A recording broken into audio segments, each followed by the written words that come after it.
Welcome to Good Grief, the podcast where resilience meets reality. I'm your host, Dr. Christine Malone. In this podcast, we delve deep into the stories of individuals who've triumphed over tragedy, adversity, and trauma.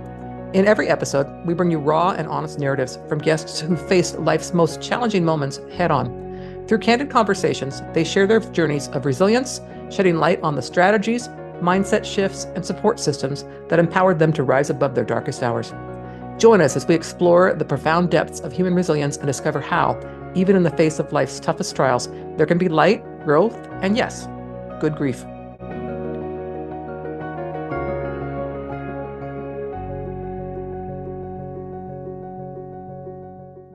Okay, listeners, thank you so much for joining me today for this episode. My guest is Christina Dent. She is the author of a book called Curious, a foster mom's discovery of an unexpected solution to drugs and addiction. So, Christina, if you would like to introduce yourself. Yeah, I'm Christina. I am born and raised here in Mississippi, where I still live. I'm the founder and vice president of mission for End It for Good is the name of the nonprofit. And we work on health-centered solutions to drugs and addiction.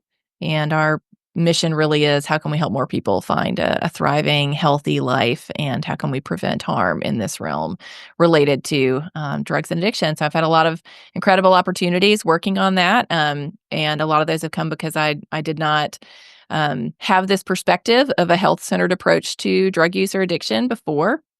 And I went through my own learning journey after becoming a foster parent and got re-educated about all the things I thought I knew that were wrong, and a lot of things that I thought really the rest of the world could benefit from. This could really help more people and more families and more moms like the one who changed my life in foster care.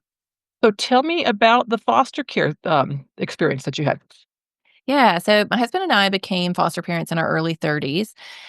We had two children by birth at that point and had thought about adoption and wanted to adopt, didn't really know kind of where to take that. And so we thought, well, we'll foster for a while and kind of see where that goes, and then we can figure out this adoption journey. And so we started fostering. And we ended up fostering for about 3.5 years. We ended that fostering because my husband actually took a job working for our foster care agency. So both of us had very transformative experiences. Both of us made career changes after our 3.5 years. And he went to work in the agency, and I started the nonprofit to focus on this issue of drug use. So the second child that we fostered, the first child that we fostered, we didn't have any contact with their birth family. But the second child that we fostered came to us one afternoon in December of 2015. And he came straight from the hospital after he was born. He had been drug exposed in utero. His mom had been struggling with an addiction for many years at that point, but this was her first child. So he had been removed from her custody when he was released to go home from the hospital, which is common practice in Mississippi and pretty much everywhere else, that if it's known that a child's parent was using drugs while they were pregnant, that the child is automatically removed into custody and they can work to get them back. So he came to our house as this little tiny 5-pound, 9-ounce preemie newborn, just the cutest little thing ever. And I didn't know anything about addiction at this point. I mean, I had only barely begun understanding about trauma and children and how that impacts us for the rest of our lives. Because when I came into foster care, really, Christine, I thought, you just take a child out of a bad situation and you put them in a good situation, and it's like a blank slate, and they just are safe and happy, and it'll all be fine. And thankfully, we went to a conference that was not required to us to get licensed, but it was recommended by another foster parent. And she said, I would not foster until you have been to this conference. It was called Empowered to Connect. And it really was like 2 days of learning all about childhood trauma and how to help children heal. And I would agree. I would not, don't foster if you haven't done a good bit of research into trauma and healing. So Beckham, this baby, comes to our house that afternoon. I didn't know anything about addiction, but I knew that he had been exposed in utero. And in my mind, that meant his mom must not love him. Clearly, she kind of loved the drugs more than she loved the child. And, he is better off with us. And the social worker, when she dropped him off, she just made this offhanded comment. She said, this is so crazy at the hospital. Like, it was like this funeral. The nurses were all there and they were crying, and his mom was there and she was crying. And it was kinda like this moment in the Matrix. You're like, "Wait, there's, like, a disturbance." Something this doesn't make sense to me. This Why would that be if she was that Yeah. invested in him, or like, why is she crying? She had the choice not to be using drugs while she was pregnant. She wouldn't be in this situation. So, I didn't understand that, but kind of as we do with things that we don't understand, we tend to kind of ignore them and just like, "Maybe I can put that out of my mind and just move on so I don't have to deal with that." But a couple days later, he had his first visit with his mom, and so I took him to the local child welfare office, and I pulled into the parking lot and popped his little car seat out of my car, had my other kids with me, and turned around in the parking lot to walk inside. And here comes this woman running across the parking lot towards me, weeping. And she Mhm. runs over, and I can hear her talking as she's getting closer, and she's talking to the baby. She's talking to Beckham, not to me. And she runs over and just starts kissing him and talking to him, and I'm just awkwardly standing there with his car seat, wondering, "What is happening here?" Because this is not what I Right. expected. I grew up I was homeschooled kindergarten through high school, grew up in a wonderful Christian home, Christian community, very conservative community, and my world had taught me growing up that people who use drugs are bad people, Yeah. people who struggle with addiction are sort of extra bad people, and so this was totally different from what I was expecting, Right. and I left him for an hour for him to visit with his mom, and then came back and picked him up, and, I walked into that little visitation room, and it was so tiny, it was only big enough for one sofa to be on a whole entire wall. Like, it was just this tiny little box of a room for the visitation, and she was sitting on that couch with him up on her shoulder. He was sleeping, and she was just sitting there with her eyes closed, not sleeping. She just was drinking in this moment with him. That's 1 hour that she had, and then she had to leave to go to inpatient drug treatment, and he got to come home with me. And so I went and picked him up, and I got home, and, she left for treatment, and she had asked if she could call me, and I felt very nervous about that. That just felt like, "Oh, this is getting, like, a little too close." I Yeah. kinda want this line that's easy to draw the line between you and me, my house, your life, and it's easier in foster care to do that. The more connected you are, the more murky everything becomes and the harder it is to deal with the situation. So she left for treatment, but she had my number, and they would let her call once a day to get an update on him. So she would call and I would give her an update. And then she would say, "Christina, can you put me on speakerphone?" And I would put her on speakerphone and she would sing to him over Oh, the phone. It was just this sacred ground experience of seeing this mom who had made a lot of terrible choices and yet was doing more than I could see myself doing in that situation. Would I be too proud to ask someone to put me on speakerphone and sing to my child over the phone? I probably would be, because that would feel really vulnerable. yeah. Would I be too proud to do all these different things? She was just showing me so vulnerably who she really is. And that really started this kind of, I couldn't put it off and just sort of try to forget about it anymore. There were too many experiences stacking up, Yeah. and I had to deal with the reality, which is she is a mom like me. She loves her son as much as I love my sons. And so that means something else is going on with her addiction. It's not that she's a terrible person and that's why she's addicted. There is something else happening here, and she's dealing with a really serious health crisis. And that started this learning journey for me of trying to go back and understand, what have I misunderstood about drugs and addiction, because about half the children in foster care are there for some sort of drug-related removal. So, if we are doing anything wrong with drugs and addiction, that has a massive impact on foster care. So, I started to feel like maybe one of the best things I could do related to kids in foster care is to figure out how we could better approach this addiction issue. And that would have a ripple effect of impacting thousands of children who find Yeah. themselves in foster care right now. Yeah. I'm thinking in my head the term, the power of the addiction. I mean, it's obviously takes over. I mean, for someone who clearly loves their child, to have been through that and go through the drug exposure, I can't fathom. I'm much like you. I always think addiction is a choice, and I know that I've learned that it really isn't. It's sometimes when people really get into things, there's obviously mental issues, but a very physical addiction too. And I have 5 children. I can't fathom what you're describing. Having to ask someone if I can sing to my baby on the phone, it almost makes me want to cry. And it wasn't even me, but yeah, that's powerful. And I also just want to throw in there too how amazing it is that you did all that. I mean, you didn't have to do that for this mom, I don't imagine, and yet you did, and that's pretty special.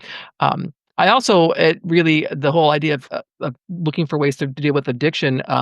Obviously, children who are born with a drug exposed can oftentimes have lifelong issues themselves due to that, whether it's learning disabilities, whatever it might be.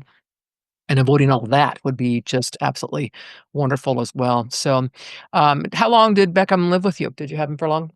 No, so he was actually only with us for about a month. She had found there's only a couple of these in the state, and some states don't have any of these. But there was a drug treatment center that they had childcare on site, which when she first told me this, Christina, I was like, well, this sounds insane. Like, who would ever let children be around parents who are like trying to get help for an addiction?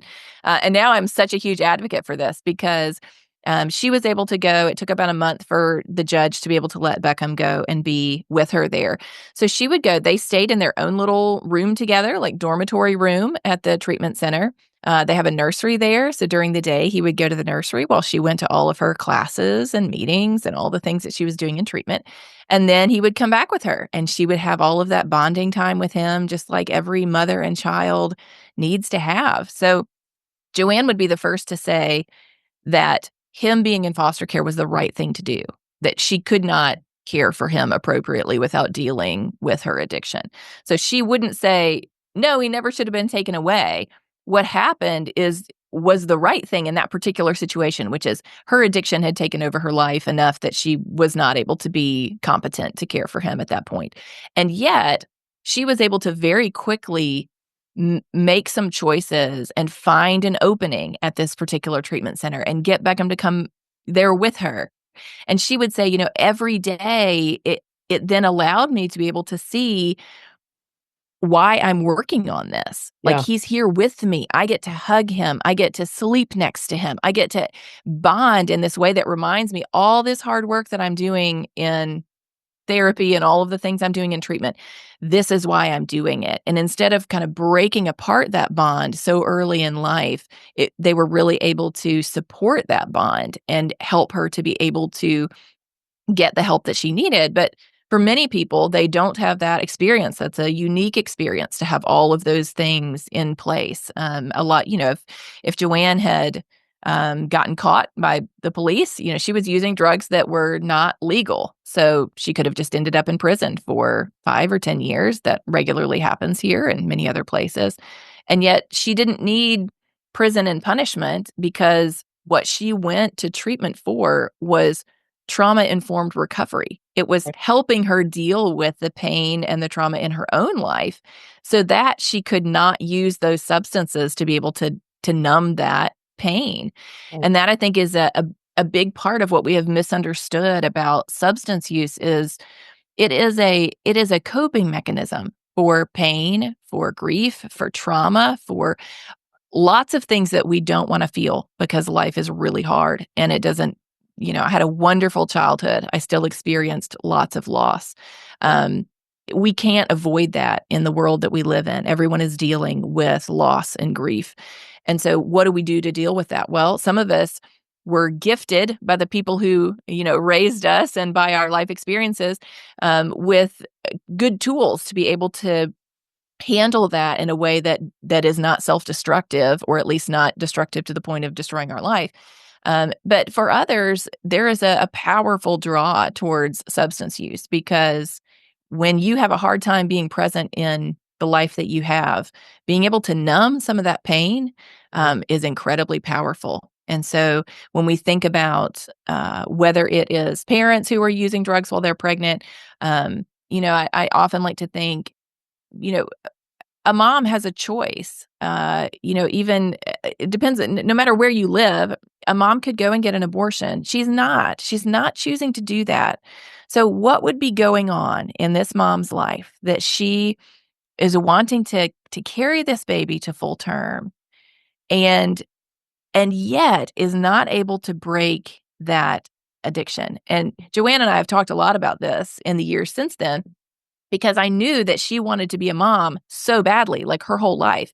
And I said, Joanne, why do you think that it was not when you got pregnant that that was the thing that triggered your, going to treatment and getting sober?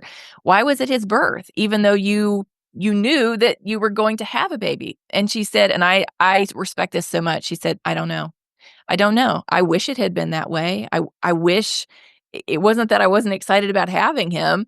It Yeah. was just that moment of clarity to see this is what I have got to do if I'm going to be here for my son came after his birth. And she was able to get the support that she needed to be there for him and to be, raising him. And he's 9 years old now and doing wonderfully. And so we have an opportunity to understand better what addiction is and what causes it, and to not use traumatic responses for people, which is really what jail and prison is. It's forced trauma. It's meant to bring pain into a person's life so that they change their behavior. But when we use it for addiction, we're using pain and trauma to try to deal with a problem that is made worse by pain and trauma. And then we're all frustrated by, wait a second, we've got the highest incarceration rate in the world. A lot of these are drug-related offenses, and why isn't it solving anything for us? Why do we just keep having more people die, and we keep having more families that are destabilized? And all of that, as you know, it affects us for the rest of our life. When we have children whose parents are in prison, that affects those children for the rest of their life. When we have parents who in my book, and Curious, I tell the story of I was at a courtroom one day, and there's a young mom who was pregnant, was like due. I mean, she was 9 months along, about to give birth, and was advocating for her fiance, who was being charged on a drug possession charge, and begging the judge to let him come home to help her raise their child, saying he's a wonderful man. This is, please don't take him away from us. And the judge listened to that, sentenced him to 16 years in prison. So that's happening in courthouses all across the country every day. Most of us, you and me, aren't seeing that because we're not sitting in courthouses, and you know so it's not in front of us, and yet for many, many families, that is a reality. And so when we think about how can we help children grow up with the kind of support that they need, how can we prevent them from levels of grief and loss that are going to give them a higher risk of becoming addicted themselves, not because they're bad kids, but Right. because they're hurting kids. They are kids trying to deal with life that has given them a lot of pain. I think we can look at that and say, there are better things that we can do to address the root causes so we don't create more harm, and we actually help to address and heal the harm that's driving these problems. I had one of my guests on my show. We talked about that had been through addiction herself. Used the phrase that pain is the root of all addiction, and really, more I've heard about it, obviously, has been the whole numbing, self numbing kind of thing, whatever, and to get to the root of that rather than to continue to try to medicate it out with whatever the substance is definitely good for society. So tell us about your book. What prompted you to want to write the book, and who's your audience for your book? Yeah, so I wrote Curious over about a 3-year period. It just came out last year. And I wrote it because I had read lots of great resources and books related to drugs and addiction. But I had not read one that really brought in my faith to it and kind of wrestled through that faith component of, I'm an evangelical Christian. And so much of that culture that I had grown up in was very committed to this criminal justice approach to drugs and addiction. And so I wanted to help people to be able to kind of take a journey with me. The book is really my own learning journey. So it's not me shaking a fist at anyone. It is saying, this is a really unique experience that I had. I had a very unique childhood, And I get into that in the book. It's really a memoir. And also then this experience with Joanne and in foster care. And it is written in real time. You're just living that experience with me as I am wrestling with what do we do with what I'm learning about addiction? How could we change our cultural approach? How could families better approach someone that they love who is addicted? How can our policies support more people finding recovery rather than making it more difficult for them? And it really is just that kind of wrestling through that. And so, um, interestingly, it has found an audience with lots of different people, including people who are not people of faith, but who are just interested in learning because so much of our um, public conversation is so polarized now. It's you're with me or I'm against you or I hate you or I love you. And the book is not written that way. It's written just as an invitation to come on a learning journey with me and make your own decision with what you know. I've reached a particular conclusion about what I think could best reduce harm. And if you reach a different one, that's okay. We can still be friends. But at least we ought to know what is true about addiction, about drug markets, about why so many people are dying of overdose. And we get into all of that in the book, and consider some different solutions for it than the ones that we've used before. And so I am not someone who loves to sit down and read a policy book on anything, even this issue that I'm super excited about and passionate about. And so I wrote it as a memoir because I think the story is the most helpful way for us to kind of be able to get our hands around and get our minds around what's really going on, and to be able to kind of take that in. And I didn't want to write it just for people who are sort of experts in this issue or even someone who directly has a family member struggling. It's written as my perspective as someone who does not have a family member who I was walking with for 10 years through addiction. And what I've realized is all of us, even if we're not walking with a person who's directly walking through addiction, all of us are friends with people who are. And that is just a true statement, and whether you know it or not. So there are a lot of people who are silently suffering as they try to walk with a loved one, a child, a brother, sister, a parent who is struggling. And what we know is the average amount of time that a person has active addiction in their family before they tell anyone else about it is 7 years. Families are struggling in silence for an average of 7 years before they ever let anyone else know what's going on. So what does that tell us? It tells us that, number one, it's a really private thing and a really painful thing, and people are very uncertain about whether they should share it. But also, they are listening for who are the safe people to share this with. If they overhear you making a comment about, those junkies over there that whatever, they're immediately, they're Xing off your name as someone that they're ever going to tell about their beloved child who is struggling with a heroin addiction.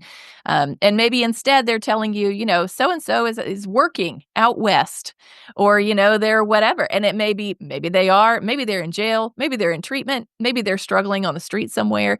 I have had so many people talk to me about what's really going on with a family member. And it's so painful and so personal. And so I wrote the book in part to give all of us a better shared understanding so that whether you're the person in the addiction, whether you're the person walking with the person in addiction, or whether you've got a friend whose child is struggling and you just don't know how to help, how to understand what's even going on, what to say and not to say. A lot of that is just what's in the book is just this kind of journey of learning that I went through, and it's been really helpful for a lot of people, no matter which group they fall into, to just give us a way to take a step back. And instead of just being stuck in the crazy town of what's happening, take a step back and think about, what that bigger picture and what might have happened. I actually got an email from a lady yesterday who has been walking with her daughter through a incredibly chaotic addiction for a very long time. And she said, I've been reading about a chapter of your book a day. And I wrote nice short chapters because I love a short chapter. I don't like to get lost in 20 pages of something. She said, I read about a chapter a day. And, My daughter has just agreed to go to treatment. And so she's, headed there, and we're just trying to, figure out how to support her and so for this mom, I don't have her experience. I haven't walked with a child through that. But what she said is, it's as I'm reading your book, I'm wondering what maybe is going on in my daughter's life. I wonder if there are things that happened to her as a child that I don't know about. I wonder if there's things she's struggling with that she's never told me about. And that's most of us have things that have happened to us that we didn't tell our parents about, or we didn't, we might not even remember. They might have been traumatic, and our brains have shut down that part of our memory to protect us from that pain. And so that is so beautiful to me. That is such a gift to me to hear parents say, it's made me more curious about what's going on with my child. It's made me take a step back and want to understand the fuller picture of their life instead of just focusing on this chaotic behavior. That is such a gift. Yes.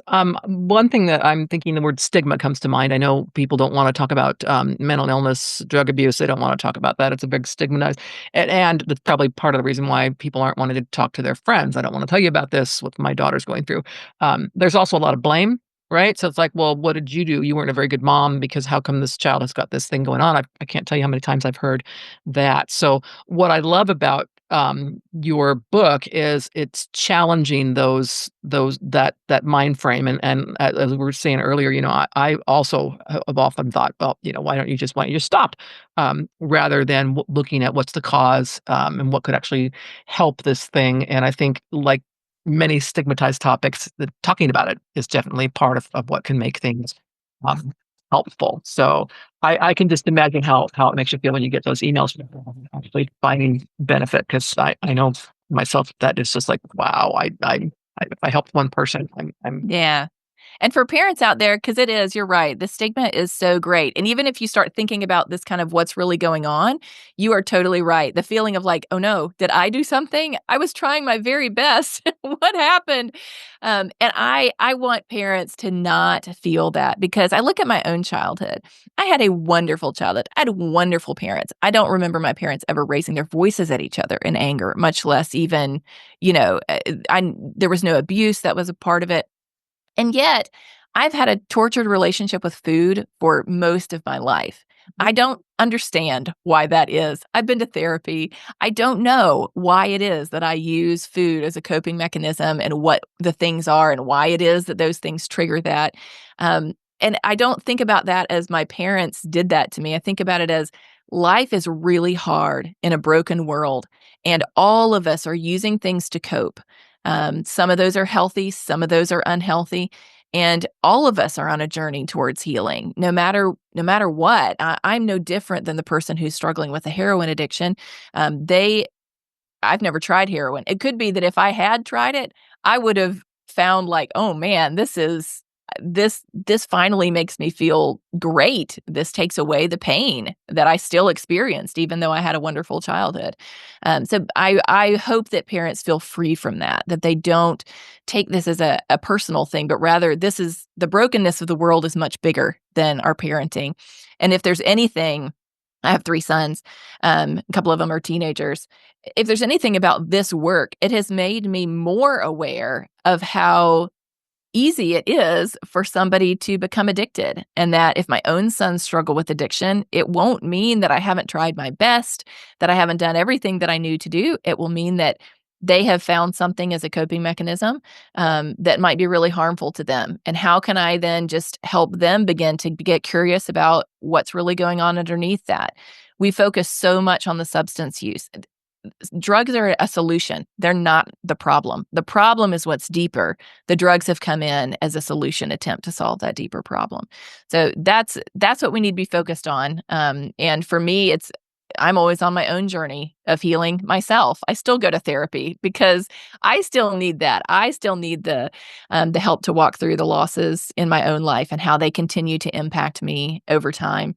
And my kids need that too. And so I my education to them around substance use has not been fear-based. It hasn't been, "Don't take cocaine because it'll destroy your life." It has been, drugs are a way to numb the way that you feel. And if that's a really powerful experience, you can understand why people would want to do that over and over and over again. So you need to understand what's happening for you. I don't want you to use drugs. They can be contaminated. They can be all kinds of unhealthy. They can eventually lead to a destruction of your life. But understand what's happening to people when they're using. Because even if they have friends that are using, I want them to approach that not as my friend is a terrible person, but Yeah. as what's going on in my friend's life that they would feel the need to change the way that they feel. And if we can start thinking about that, what's that deeper thing? What's the deeper thing going on?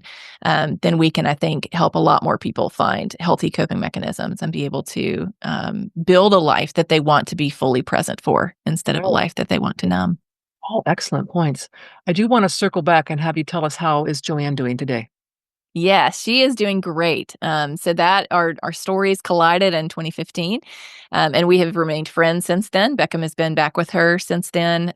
She has been sober. She works full time. She works a number of different jobs, but all in this kind of space of recovery. She works for a drug court. She works for the treatment center where she got sober at, and is just amazing. And Beckham is doing great. He is a phenomenal musician. He's 9. He plays drums and plays with local bands, like with adults. Like he goes and plays at local festivals. He's just incredibly gifted musically and is just a pretty amazing child. So they're doing great. And she has so graciously given permission over and over again for us to share our stories. Sometimes we get to do it together.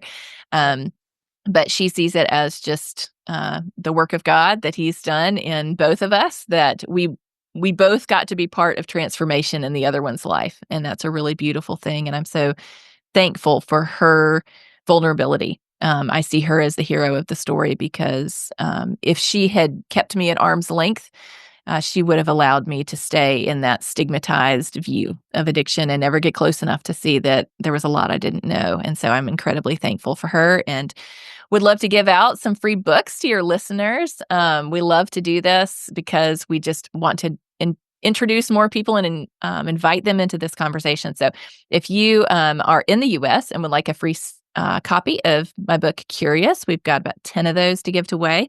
And you can email us at curious@enditforgood.com. I know Christine will put that in the show notes also.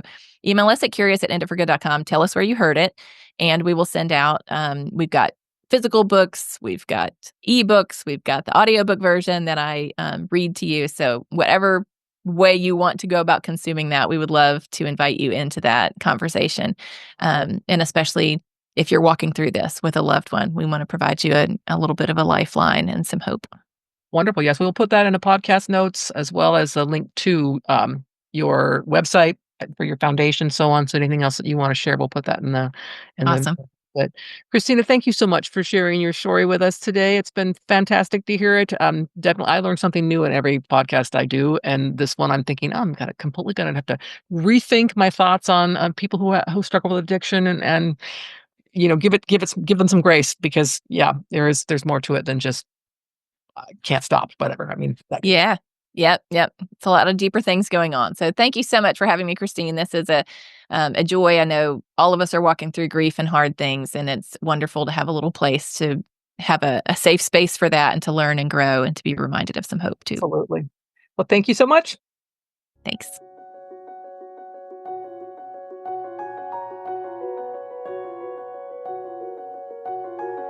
Thank you for joining us for this episode of Good Grief. We hope that the stories shared today have inspired and empowered you on your own journey of resilience. If you want to dive deeper into the themes of trauma, tragedy, and survival, be sure to check out my memoir, The Day I Became the Spider Killer, a memoir of trauma, tragedy, and survival.